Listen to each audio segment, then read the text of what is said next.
Em nome do Pai, do Filho e do Espírito Santo. Amém. Que bom nós estarmos juntos mais uma vez. Eu sou o Padre Marcos dos Santos e peço desde já que você possa dar o seu joinha, o seu like, vai divulgando para quem você conhece esse canal de evangelização. Como sempre, eu sempre vou divulgando os vídeos antes da data prevista, seja de uma memória obrigatória, seja de uma solenidade ou de uma festa, ou provavelmente a homilia do domingo. Então, eu estou gravando esse vídeo hoje aqui em Madrid, numa segunda-feira, já de São Francisco de Assis, mas é para passar, para ir rodando até chegar no dia 7 de outubro, que é a memória obrigatória de Nossa Senhora do Rosário, Nossa Senhora das Vitórias. Nós vamos falar um pouquinho dela, vamos pedir a intercessão de Nossa Senhora desde já. Em nome do Pai, do Filho e do Espírito Santo. Amém. O Senhor esteja convosco, Ele está no meio de nós. Proclamação do Santo Evangelho de Nosso Senhor Jesus Cristo, segundo São Lucas. Glória a vós, Senhor. Quando Isabel estava no 6º mês, o anjo Gabriel foi enviado por Deus a uma cidade da Galiléia chamada Nazaré, a uma virgem prometida em casamento a um homem de nome José, da casa de Davi. A virgem se chamava Maria. O anjo entrou onde ela estava e disse: Alegra-te, cheia de graça, o Senhor está contigo. Ela perturbou-se com essas palavras e começou a pensar qual seria o significado da saudação. O anjo então disse: Não tenhas medo, Maria, encontrastes graça junto de Deus. Conceberás e dará à luz a um filho e lhe porás o nome de Jesus. Ele será grande, será chamado Filho do Altíssimo, do Senhor Deus, e dará o trono de Davi, seu pai. Ele reinará para sempre sobre a descendência de Jacó, e o seu reino não terá fim. Maria perguntou ao anjo: Como acontecerá isso se eu não conheço o homem? O anjo respondeu: O Espírito descerá sobre ti, o poder do Altíssimo te cobrirá com a sua sombra. Por isso aquele que vai nascer será chamado Filho de Santo, Filho de Deus. Então Isabel, tua parenta, concebeu um filho na sua velhice. Ela que já está no 6º mês, daquela que era chamada estéril. Pois para Deus nada é impossível. Maria disse: Eis aqui a escrava do Senhor, faça-se-me segundo a tua palavra. E o anjo retirou-se. Palavra do Senhor. Demos graças a Deus. Queridos irmãos e irmãs, que bom nós estarmos aqui festejando, fazendo memória mais uma vez com relação à Virgem Maria, com relação a Nossa Senhora, essa memória chamada Nossa Senhora do Rosário ou Nossa Senhora das Vitórias, e que o Padre vai explicar o porquê. Esse evangelho que agora nós escutamos é sempre recorrente diante do ano litúrgico, que é o evangelho da Anunciação, quando Deus envia o anjo Gabriel para que anunciasse a uma virgem. E aí o evangelista vem dizer, e o nome da virgem era Maria, uma cidadezinha na Galiléia, no norte da Terra Santa, e o nome da virgem era Maria, cumprindo-se aquilo que 700 anos antes foi profetizado pelo profeta Isaías, no capítulo 7, no versículo 14. Eis que será dado um sinal, uma virgem conceberá e dará à luz a um filho, e o nome dele será chamado Emanuel. A tradução dos 70 colocou Partenos é virgem, mas o sentido original do hebraico Alma, na hora de eles colocarem a tradução, colocaram Partenos, que seria virgem, mas também tem o significado de moça, de jovem. Os santos padres sempre interpretaram esse versículo, essa passagem, não só no sentido da donzela, não só no sentido da moça, ela era a moça, ou seja, Nossa Senhora, na sua primeira ovulação teve Jesus, mas no sentido do milagre, no sentido daquilo que é miraculoso, ou seja, a sua virgindade, que uma anciã, que uma idosa concebesse. A gente sabe que a Sagrada Escritura tem passagens já anteriormente em que mostra isso. Por exemplo, Sara já era maior quando teve Isaac. Sara foi esposa de Abraão, já estava na casa dos 70 anos. Por exemplo, também a mãe de Sansão, podemos dizer também com relação a Ana, mãe de Samuel, e a própria Isabel, que foi a mãe de São João Batista. Mas que uma virgem concebesse, aqui está o sinal de Deus, a virgindade de Maria. Depois, para evidenciar que Jesus é Deus, Jesus é a segunda pessoa da Santíssima Trindade, consubstancial ao Pai, consubstancial ao Espírito Santo, a que a igreja chama de união hipostática, aquele que é o eterno, assumiu a nossa carne humana. Jesus Cristo, nele, só existe uma pessoa, a pessoa do Verbo, a pessoa do Logos, mas com duas naturezas, a humana e a divina, com duas vontades, a humana e a divina, e a vontade humana submetida em amor e obediência e liberdade à vontade divina. Um anjo vem da parte de Deus, o anjo Gabriel, força de Deus, um dos príncipes, para anunciar que ela seria mãe. E muito interessante a saudação que ele diz do grego, aqui no texto está traduzido para o português, é Haile Miriam, que caritomene, alegre-te, salve, né? Traduzido para o latim, ave, graça plena, cheia, que caritomene, totalmente transbordante de graça. Sempre quando vem um anjo e se encontra com um ser humano, o padre já explicou em vídeos anteriores, um anjo não é um ser humano, como diz os espíritas ou outras linhas religiosas, que o anjo seria um espírito evoluído, que fez muita caridade neste mundo e chegou num patamar que não necessita encarnar. Não, um anjo é um ser espiritual, totalmente espiritual, de uma outra natureza, não natureza humana, mas uma natureza chamada angélica. E ele se extasia diante dessa criatura que é Nossa Senhora, contemplando nela justamente esse transbordamento da graça divina. Nos diz então os santos padres, como São Bernardo de Claraval, que Deus escondeu Nossa Senhora até mesmo dos anjos. E aí ele vai anunciando, olha, vai conceberá, dará luz ao filho, porá o nome de Jesus. Jesus em hebraico, Yeshua, Yehoshua, Javé salva, Deus salva, Salvador. E ele reinará para sempre sobre a descendência de Jacó. Mas aqui está, Nossa Senhora vai dizer, não conheço o homem, como que destacando a sua pureza, a sua virgindade. Por isso ela é chamada aí Parthenos, a sempre virgem, mas vem dizer o seguinte, aqui está a resposta de Nossa Senhora, eis aqui a serva do Senhor.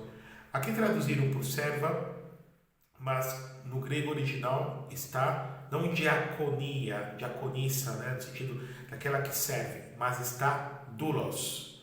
Doulos significa escrava mesmo, no sentido baixo da palavra, aquela que vai fazer a vontade do seu Senhor, faça-se em mim segundo a tua palavra.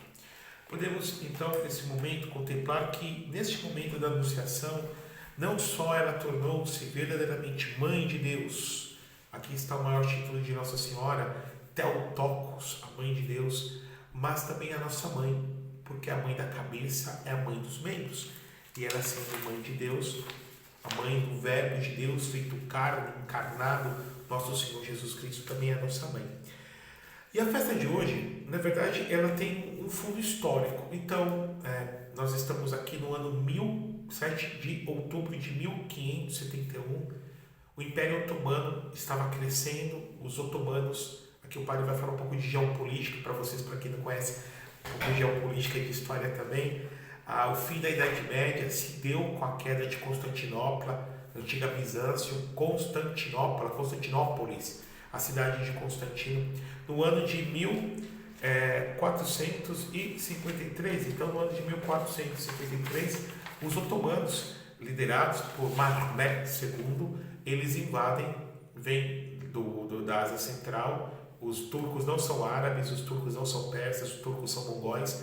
Eles invadem, cercam Constantinopla, que era o último bastião, né, do Império Bizantino, o último bastião também da ortodoxia. E por causa de um deslize, eles cercaram, começaram a bombardear com canhões a muralha de Constantinopla, mas no meio desse combate todo deixaram o portão aberto. E aí os turcos entraram e destruíram tudo completamente. Foi uma verdadeira tragédia. O último imperador, Constantino XII, foi morto. Não encontraram o corpo dele, mas ele foi morto. E infelizmente a grande Águia Sofia, a maior igreja mais linda do Oriente, a Águia Sofia foi construída na época do imperador Justiniano, nos dias que depois que construiu, né, ele mandou furar os olhos do arquiteto. Mas ele, quando entrou na Águia Sofia significa Santa Sabedoria, então dedicada ao Verbo de Deus, dedicada a Cristo, ele disse assim, eu te venci, Salomão. Né? Então, Salomão, que havia mandado construir o Templo de Jerusalém, de uma beleza estrondosa, né? O Templo Beit HaMikdash, e ele tentou construir um novo templo, né? Só que para o cristianismo, para o verbo, para a Sofia, para a sabedoria de Deus encarnada. Bom, pois bem, os turcos tomaram e os turcos islamizaram tudo. Eles subjugaram os cristãos, forçaram os cristãos a se converter. Quem não quis se converter foi oferecido a Shahadá, quem não quis se converter foi morto. E aqueles que realmente não foram mortos e ficaram nesse interim, continuando cristãos, eles subjugavam com impostos. Então os cristãos tinham que pagar impostos para o Império Otomano. O Império Otomano crescia. Então a cristandade estava sofrendo muito. Isso o padre está falando no ano de 1453. Nesse mesmo ano, a Península Ibérica, a Espanha, com seus católicos, Fernando e Isabel haviam expulsado 3 anos, nessa mesma época também, expulsado o último bastião mouro aqui na Espanha, justamente que era a Granada. Então era essa situação. A igreja estava acuada. No ano de 1571 é quando se dá essa batalha de Lepanto. Então vamos imaginar, aqui, professor de história, está entrando no ar. 1571, nós temos aqui uma configuração geopolítica. A leste, nós temos os turcos otomanos muçulmanos. No norte da África, nós temos os muçulmanos, os mouros, os sarracenos. No norte da Europa, nós temos os protestantes. No ano 1517 já tinha havido, né? Já houve a reforma protestante. E depois, a leste, a oeste, na Inglaterra, 1534, já tivemos o cisma com Henrique VIII e a Igreja Anglicana. Então a Igreja Católica ela estava praticamente inserida, concentrada na Itália, onde é hoje a Itália. Naquela época ainda não existia, eram vários condados, Portugal e Espanha. E os turcos estavam marchando. E aí o Papa convoca da época, o Papa Pio V, a chamada Liga Católica, convoca exércitos para poder barrar, porque se os turcos invadem, com certeza eles islamizariam toda a Europa e com certeza também chegariam até no nosso Brasil, em todas as Américas. Se nós hoje somos católicos, nós devemos historicamente a Portugal e Espanha, a Península Ibérica. E aí o que acontece? O Papa, com muito medo, tinha a Liga Católica, algumas centenas de soldados, composto por Gênova, composto por Veneza, composto também pela República, por Malta, por Mônaco e por Espanha. E do outro lado o Império Otomano, que era o maior império daquela época. E aí houve um confronto naval, onde hoje o Mar Jônico, perto, né, da Turquia, perto onde também é a Grécia, a atual Grécia. Era totalmente desconcertante essa batalha, algumas centenas para milhares de navios. E o Papa convocou todos os católicos a rezarem o Santo Rosário, um jejum generalizado. No dia 7 de outubro, o Papa Pio V está com seus cardeais e ele saiu para rezar. Ele para no umbral da sua janela e ele fica em êxtase. Teve uma visão. Ele viu a batalha e viu que os católicos venceram, os turcos venceram os muçulmanos. Naquela época não havia, por exemplo, a comunicação como temos hoje. Demorou alguns dias e chegou a notícia em Roma. E o Papa, no dia 7 de outubro, então, instituiu a festa de Nossa Senhora das Vitórias, do qual se firmou a fé católica. Os turcos disseram que viram Nossa Senhora nos céus, como que dando vitória para os católicos contra eles, os filhos de Maomé. Irmãos, então nós aprendemos que no Rosário nós temos a nossa vitória. O Rosário que foi uma oração. Nós temos duas vertentes, aqui o padre vai explicar. Primeira vertente histórica, podemos assim dizer, nós tínhamos na Europa medieval os mosteiros, os monges cantavam os salmos, os 150 salmos, em latim. O povo não sabia, não tinha esse conhecimento, e alguns monges mais analfabetos que não sabiam ler queriam como que acompanhar a oração dos monges eruditos. Então eles substituíram inicialmente 150 salmos por 150 Pai Nossos, e depois alternando entre Pai Nossos e Ave Marias. E usaram correntes com caroços, alguns com pedras, mas primeiramente foram pedras que se colocavam no bolso. Depois foi substituído por caroços unidos por um fio. E aí se deu a origem histórica do Rosário. Isso aqui, podemos dizer, é a primeira teoria histórica. Agora vem a sobrenatural, que eu particularmente acredito. A igreja vivia no ano 1300 e pouco, século XII, um grande problema com uma heresia, a heresia cátara. Para os cátaros, nós tínhamos a matéria que é má e o espírito, a alma que é boa. E eles viam, então, por exemplo, até mesmo mulheres grávidas como algo mau. Os cátaros matavam mulheres grávidas. Foi uma verdadeira desgraça. A Inquisição surgiu historicamente justamente para poder ajudar a diferenciar os católicos dos cátaros e impedir do próprio povo linchar os próprios cátaros. Mas eu não vou entrar no mérito dessa questão. São Domingo de Gusmão, ele se colocou em jejum, em oração, porque primeiro ele pregou, mas os cátaros tinham um coração muito empedernido. E depois de muita oração e jejum, ele se enfiou numa floresta e Nossa Senhora apareceu para ele entregando o rosário, dizendo que ele ia obter a vitória justamente contra os cátaros, rezando o rosário, recitando o rosário. Então nós temos aqui o rosário como uma arma. São Padre Pio chamava o rosário de arma. Arma no lado espiritual, arma até mesmo no plano físico, como foi o caso de Lepanto. E em todas as aparições a Senhora pede para rezar o rosário. Por exemplo, foi o caso de rezar o rosário Nossa Senhora de Fátima, dizendo que deveríamos rezar o rosário. Quem reza se salva, quem não reza se condena. Mas muitas pessoas não gostam do rosário. E qual é o segredo do rosário? O rosário, vocês podem ver aqui, temos a cruz, começamos com o credo, Pai Nosso e 3 Ave Marias.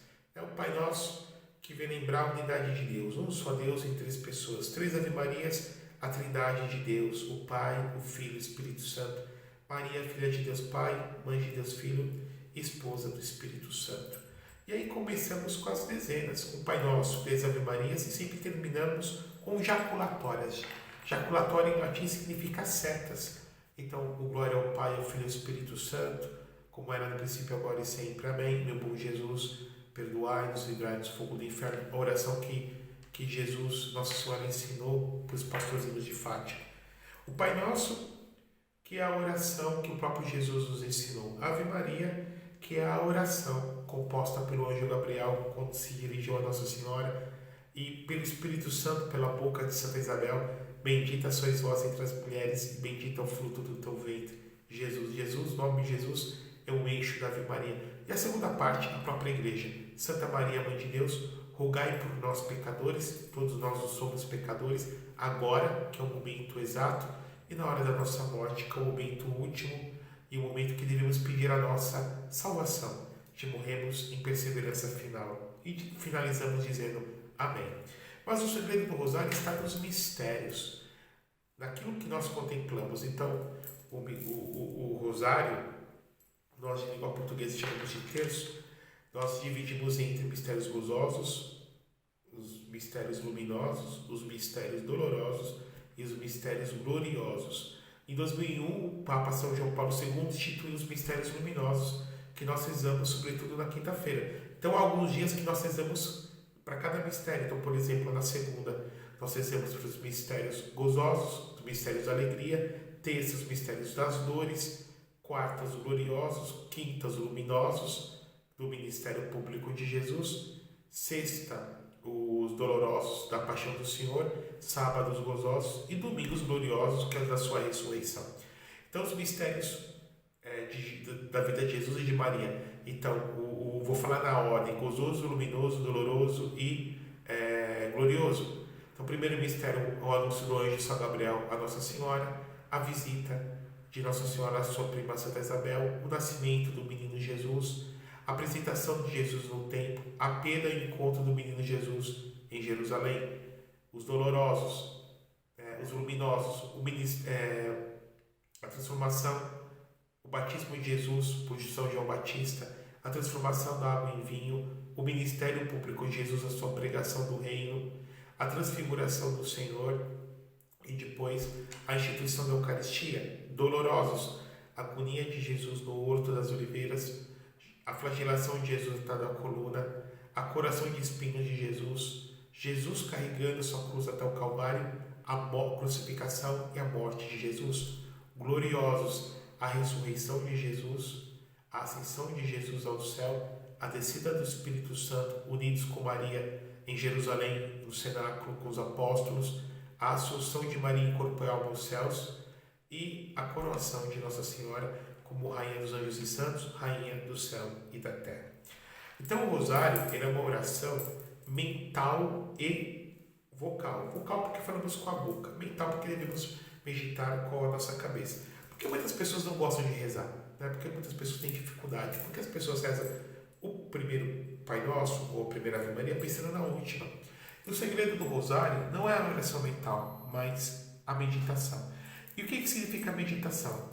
O padre eu vou decompor essa palavra para que você possa entender. Significa você fazer um filminho com a sua cabeça, com a sua mente. Então, por exemplo, primeiro mistério glorioso, a ressurreição de Jesus. Então, eu fecho meus olhos, ou com meus olhos abertos, eu imagino, está o túmulo fechado.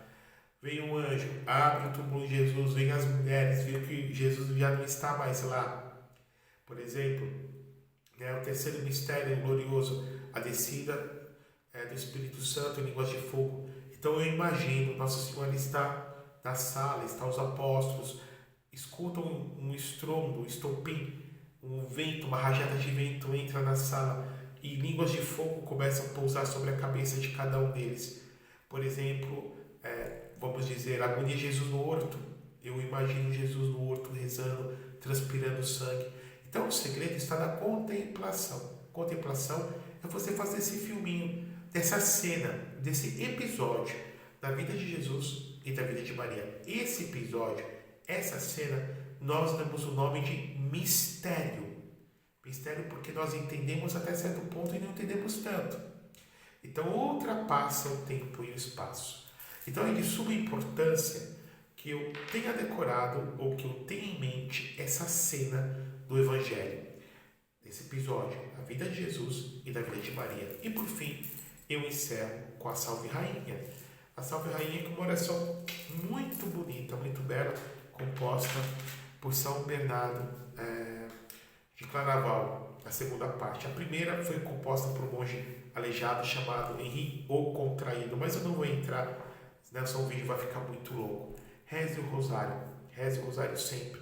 Não há nenhuma graça que Deus não nos derrame pelas mãos de Nossa Senhora. Em todas as aparições ela reza. O Padre Pio rezava mais de 20 rosários completos. E certa vez perguntaram para ele, por que o senhor reza tanto? E aí ele respondeu para a pessoa que perguntou, por que você não reza tanto? Por que você não reza? Porque se o mundo está tão mal, necessita de muita oração. Que Deus eterno, todo-poderoso, nos abençoe e nos guarde. Rezemos o rosário. Em nome do Pai, do Filho e do Espírito Santo. Amém.